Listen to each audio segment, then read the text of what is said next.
नेता प्रतिपक्ष जयराम ठाकुर ने वर्तमान कांग्रेस सरकार के खिलाफ मोर्चा खोलते हुए कहा कि सुक्खू सरकार ने अपने 2 वर्ष का कार्यकाल लड़खड़ाते गिरते हुए पूरा किया है। पूरा प्रदेश हैरान है और परेशान है कि इस 2 साल के कार्यकाल में वर्तमान सरकार ने प्रदेश को 20 साल पीछे धकेल दिया है।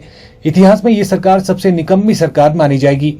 जयराम ठाकुर ने कहा कि सरकार के 2 वर्ष पूरे होने जा रहे हैं और सरकार के मंत्री एवं कांग्रेस की प्रदेशाध्यक्ष को भी इसकी जानकारी नहीं है। ये साफ दिखाता है कि सरकार और संगठन में तालमेल नहीं है। उन्होंने कहा कि कांग्रेस सरकार को 2 साल की उपलब्धियां गिनाने की आवश्यकता है, पर उपलब्धियां केवल ये हैं कि सरकार बहुमत में होने के बावजूद राज्यसभा सीट हार गई, लोकसभा चुनाव में 61 सीटें पिछड़ गई, उपचुनाव में भाजपा 25 सीटों से 28 पर पहुंच गई। सरकार बनने के बाद पहली कैबिनेट में 300 यूनिट बिजली मुफ्त न देना और 125 यूनिट बिजली बंद कर देना, वहीं 18 से 60 साल की महिलाओं को 1500 न देना, युवाओं को रोजगार न देना, उल्टा 1.5 लाख पदों को समाप्त कर दिया। गोबर, दूध और युवाओं के लिए स्टार्टअप फंड उपलब्ध नहीं हो पाया। ये सरकार खुलेआम झूठ बोलने का काम कर रही है। जयराम ठाकुर ने कहा कि जिन अधिकारियों का विरोध सुक्खू किया करते थे, सत्ता में आते ही सरकार का संचालन उन्हीं के हाथ में सौंप दिया। ऐसी क्या उनकी मजबूरियां रही? उन्होंने कहा कि ये सरकार 2 कदम आगे लेती है तो 4 कदम पीछे चलती है। ये सरकार विकास विरोधी और झूठ बोलने वाली सरकार है। इस कांग्रेस सरकार में न पेंशन समय पर, न सैलरी समय पर मिलती है और अब तो 90,000 करोड़ लोन का आंकड़ा भी सरकार ने पार कर लिया। हिमाचल प्रदेश में कांग्रेस की सरकार का 2 वर्ष का कार्यकाल लड़खड़ाते हुए, गिरते हुए, पड़ते हुए पूरा होने जा रहा है और हमें जानकारी मिली है कि 2 वर्ष के कार्यकाल पूरा होने पर हिमाचल प्रदेश की सरकार जश्न मनाने जा रही है और शायद जश्न के लिए स्थान भी निर्धारित किया गया है। शायद बिलासपुर का जिक्र आ रहा है।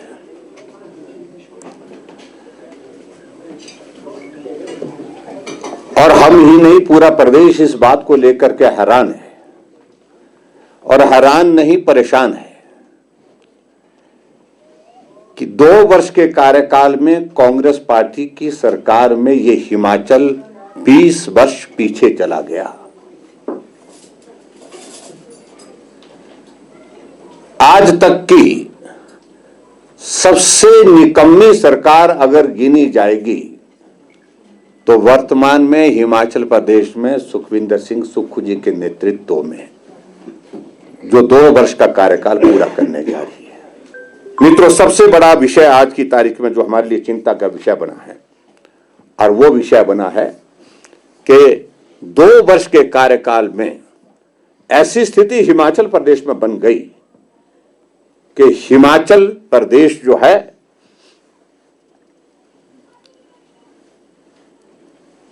हिमाचल फॉर सेल, ये सही मायने में अगर साबित करने की दृष्टि से अगर बात आती है तो वर्तमान सरकार के संदर्भ में आती है।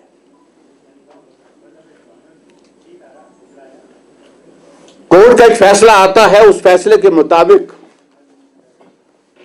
एक कंपनी को अपफ्रंट प्रीमियम का जो पैसा 64 करोड़ रुपए वो ना देने की वजह से,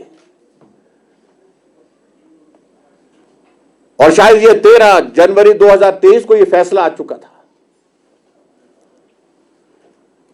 लेकिन जब एग्जीक्यूशन के लिए ये फैसला लगा तो उसमें कोर्ट का फैसला आता है, उसमें हिमाचल भवन जो हिमाचल प्रदेश का सम्मान का प्रतीक है, हिमाचल प्रदेश के लोगों का दिल है, हिमाचल के लोगों की वो पहचान है दिल्ली में, राजधानी में, उसको ही गिरवी रखने की परिस्थिति बन गई, उसको ही नीलाम करने की परिस्थिति बन गई, उसको अटैच कर दिया गया। फैसलों को पलटने की बात में अगर मैं कहूं,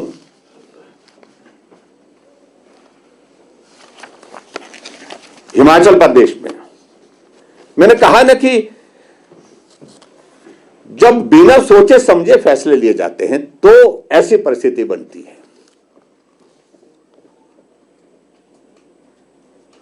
कानगो पटवारियों के लिए फैसला लिया गया कि आपका नोटिफिकेशन पे कर ली गई थी, सुबह नोटिफिकेशन होती है, शाम को वापस ले ली जाती है, क्योंकि उनको कहा कि भी आपका स्टेट कैडर बनाया जाएगा, लेकिन दबाव में वापस ले लिया। लगेज पॉलिसी का मैं जिक्र कर रहा हूं, एचआरटीसी की, उसमें तब्दीली कर दी गई।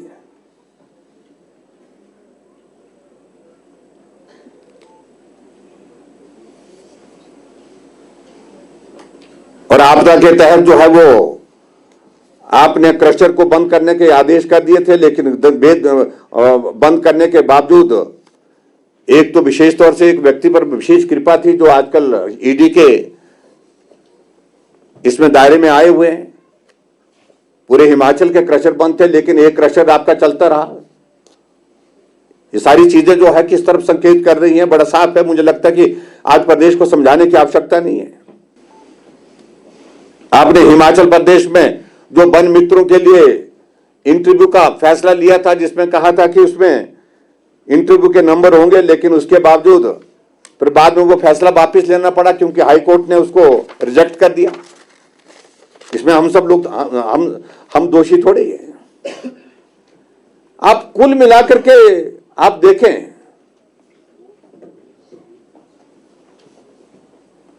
एक के बाद एक फैसला आपने जो है उद्योगों पर जो है, जो बिजली देने वाले, उसमें जो है 50% सेस की वृद्धि की थी। हाई कोर्ट ने उसको उस पर रोक लगा दी, उसको बंद कर दिया।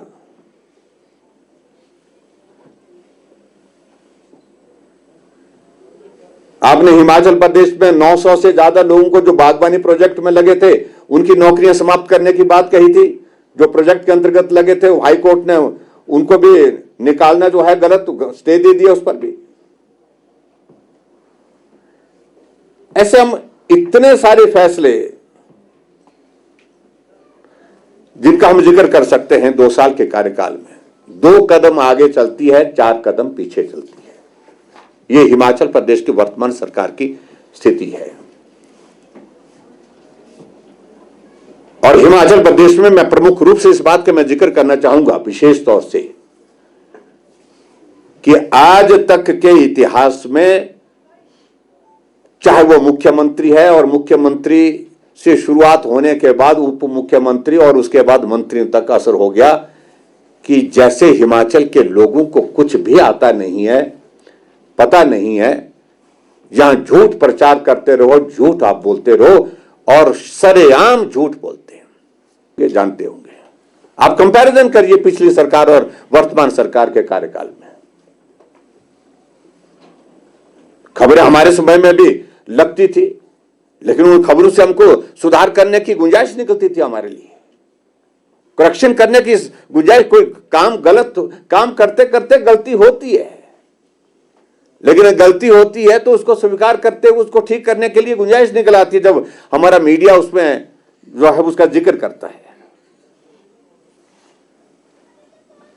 और इसी तरह से आगे बढ़ करके मैं यही कहूंगा कि भ्रष्टाचार लिमिट्स क्रॉस हो गई हिमाचल प्रदेश में वर्तमान सरकार की। पहली बात, जिन अधिकारियों के खिलाफ मुख्यमंत्री जो वर्तमान में उस वक्त ऑपोजिशन में हुआ करते थे, विधानसभा के अंदर बड़े लंबे भाषण में कहते थे और गंभीर आरोप लगाते थे उन कई अधिकारियों के ऊपर, लेकिन आज सरकार का संचालन उन लोगों के हाथों में, उन अधिकारियों के हाथों में है।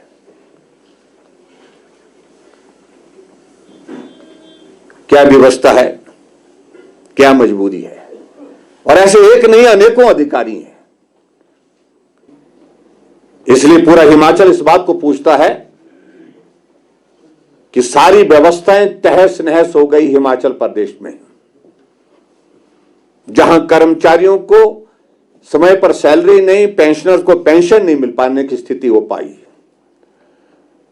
2 साल के इस कार्यकाल में हिमाचल प्रदेश में ऋण 90,000 करोड़ से पार हो गया। जितना ऋण भारतीय जनता पार्टी की सरकार ने 5 वर्ष में नहीं लिया, उससे ज्यादा ऋण 2 वर्ष के कार्यकाल में वर्तमान सरकार ने ले लिया है। लेकिन फिर भी हिमाचल के कर्मचारियों को समय पर सैलरी नहीं मिलना, हिमाचल के पेंशनर को समय पर पेंशन नहीं मिलना, हिमाचल प्रदेश में तमाम विकास के कार्य रुके पड़े हैं।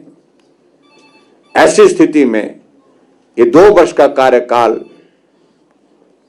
का जो जश्न मनाने की योजना वर्तमान सरकार की जो बन रही है, वो बहुत बड़ा एक हास्यास्पद विषय पूरे हिमाचल प्रदेश के लिए, पूरे देश की जनता के लिए।